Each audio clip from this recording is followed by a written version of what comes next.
This is Dave from Bay Stencil. Let's look at how to find or capture an image that you can turn into a great stencil. What kind of image makes a good stencil? Here are some that often work well. Faces are good because our brains are specially tuned to recognize human faces. I like to say trains, planes, and automobiles, but what I mean is familiar objects with well-defined edges. Text makes a great stencil because, like faces, our brains are trained to recognize letters, numbers, and words.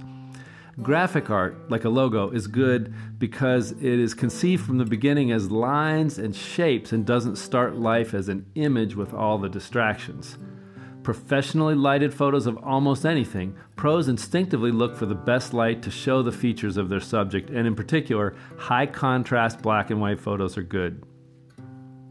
Some things, on the other hand, make crappy subjects for stencils. Pets. Okay, send your hate mail somewhere else, but really, if you make a stencil of your Cocker Spaniel, I can assure you that nobody will be able to tell the difference between that and another Cocker Spaniel stencil. Landscapes. Simple landscapes really don't have a foreground subject, so where is the recognizable object with hard edges? That's a fail. Blurry or impressionistic photos, smoke, clouds, sprays of water, none of that is going to come through, and it's just going to be confusing.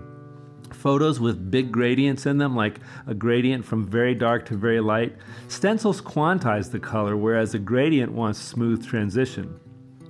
So you can look for images that make great stencils. There are millions of professional photographs to license online. There are even repositories full of free photos that have had the background removed.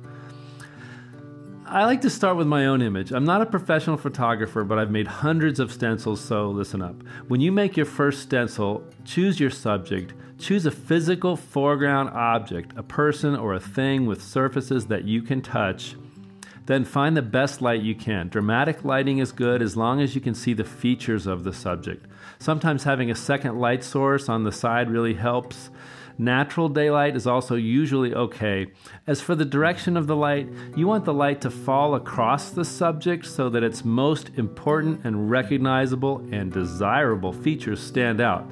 I wish I had $1 for every time somebody came to me and said, I made a great stencil, but her nose is missing. Well, no shit. There was no light from the side, so you can't see her nose.